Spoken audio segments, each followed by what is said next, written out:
Fitzgerald Kennedy, do solemnly swear I, John Fitzgerald Kennedy, do solemnly swear that you will faithfully execute the office of President of the United States that I will faithfully execute the office of President of the United States and will, to the best of your ability, and will, to the best of my ability, preserve, protect, and defend the Constitution of the United States. preserve, protect, and defend the Constitution of the United States. So help you God.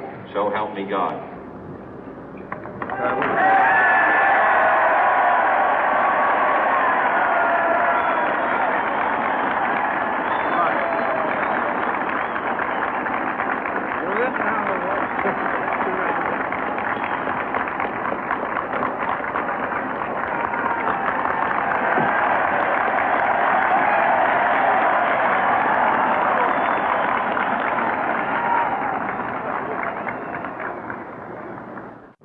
Vice President Johnson, Mr. Speaker, Mr. Chief Justice, President Eisenhower, Vice President Nixon, President Truman, Reverend clergy, fellow citizens.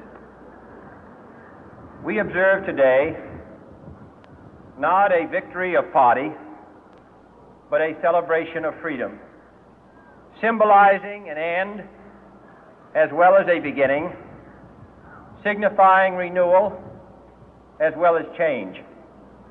For I have sworn before you and Almighty God the same solemn oath our forebears prescribed nearly a century and 3/4 ago.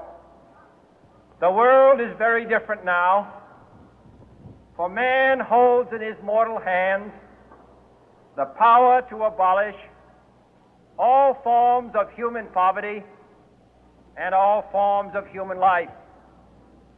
And yet the same revolutionary beliefs for which our forebears fought are still at issue around the globe.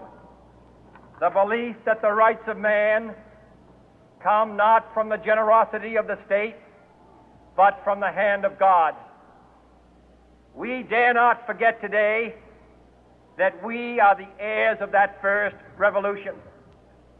Let the word go forth from this time and place to friend and foe alike that the torch has been passed to a new generation of Americans born in this century, tempered by war, disciplined by a hard and bitter peace, proud of our ancient heritage, and unwilling to witness or permit the slow undoing of those human rights to which this nation has always been committed and to which we are committed today at home and around the world.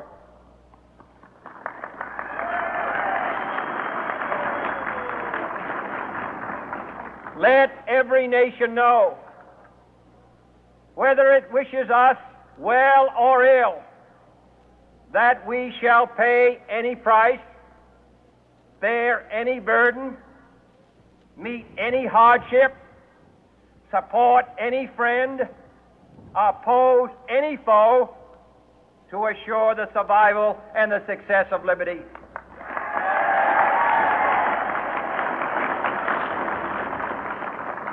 This much we pledge and more.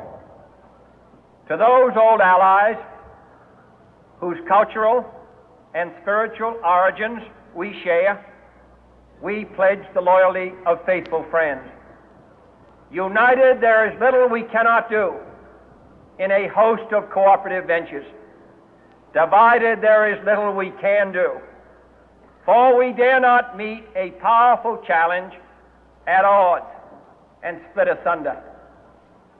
To those new states whom we welcome to the ranks of the free, we pledge our word that one form of colonial control shall not have passed away merely to be replaced by a far more iron tyranny. We shall not always expect to find them supporting our view, but we shall always hope to find them strongly supporting their own freedom, and to remember that in the past, those who foolishly sought power by riding the back of the tiger ended up inside.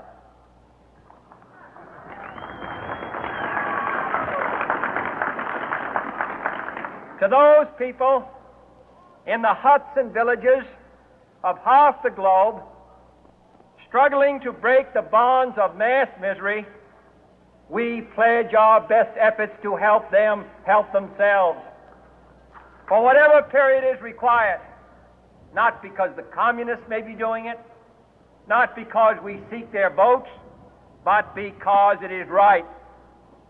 If a free society cannot help the many who are poor, it cannot save the few who are rich.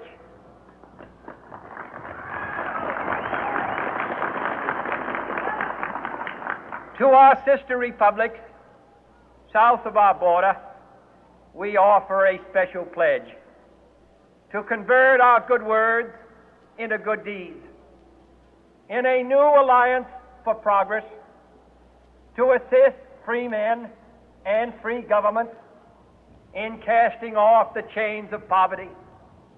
But this peaceful revolution of hope cannot become the prey of hostile powers. Let all our neighbors know that we shall join with them to oppose aggression or subversion anywhere in the Americas.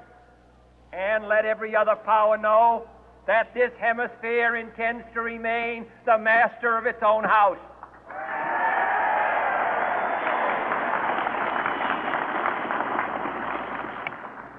To that World Assembly of Sovereign States, the United Nations, our last best hope, in an age where the instruments of war have far outpaced the instruments of peace, we renew our pledge of support to prevent it from becoming merely a forum for invective, to strengthen its shield of the new and the weak, and to enlarge the area in which its writ may run. Finally, to those nations who would make themselves our adversary, we offer not a pledge, but a request that both sides begin anew the quest for peace. Before the dark powers of destruction, unleashed by science, engulf all humanity in planned or accidental self-destruction, we dare not tempt them with weakness, for only when our arms are sufficient beyond doubt can we be certain beyond doubt that they will never be employed. But neither can two great and powerful groups of nations take comfort from our present course, both sides overburdened by the cost of modern weapons, both rightly alarmed by the steady spread of the deadly atom, yet both racing to alter that uncertain balance of terror that stays the hand of mankind's final war.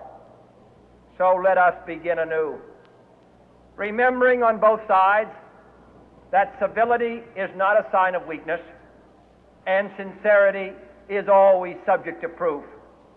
Let us never negotiate out of fear, but let us never fear to negotiate.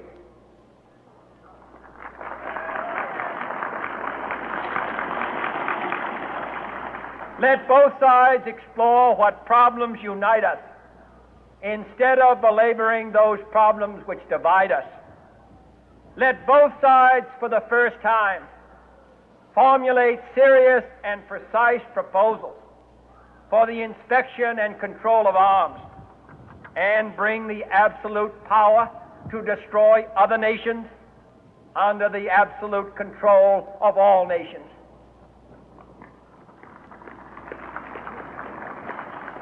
Let both sides seek to invoke the wonders of science instead of its terrors.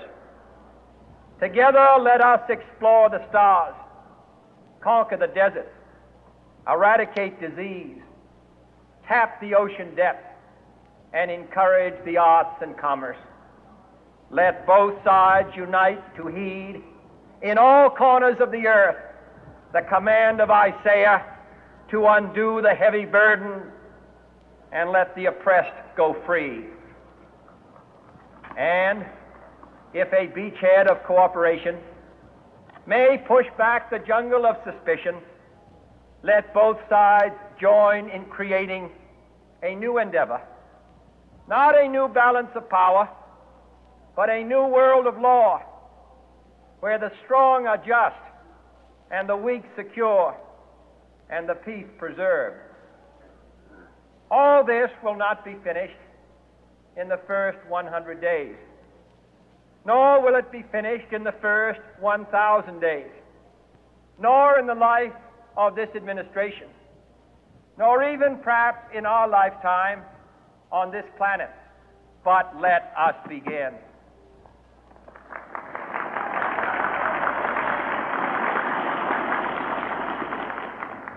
In your hands, my fellow citizens, more than mine, will rest the final success or failure of our course. Since this country was founded, each generation of Americans has been summoned to give testimony to its national loyalty.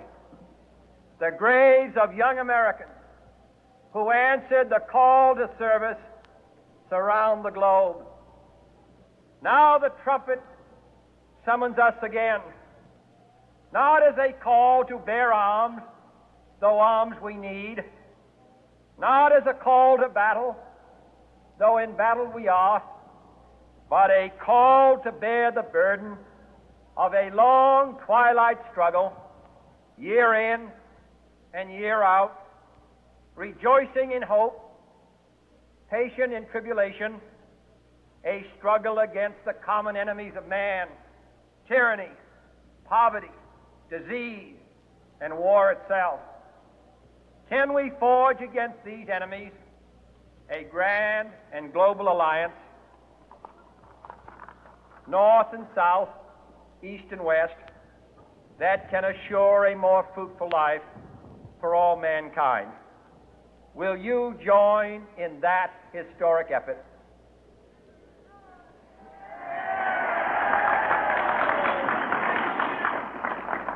In the long history of the world, only a few generations have been granted the role of defending freedom in its hour of maximum danger.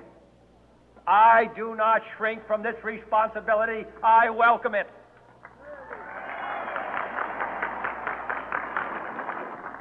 I do not believe that any of us would exchange places with any other people or any other generation.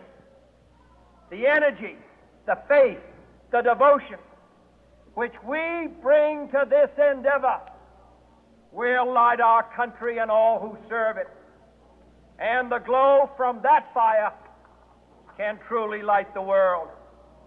And so, my fellow Americans, ask not what your country can do for you, ask what you can do for your country.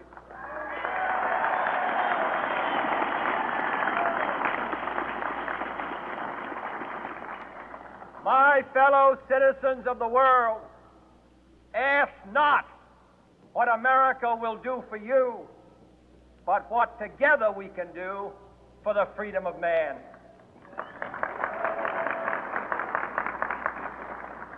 Finally, whether you are citizens of America or citizens of the world, ask of us here the same high standards of strength and sacrifice which we ask of you. With a good conscience, our only sure reward, with history the final judge of our deeds, let us go forth to lead the land we love, asking His blessing and His help, but knowing that here on earth, God's work must truly be our own.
Oh.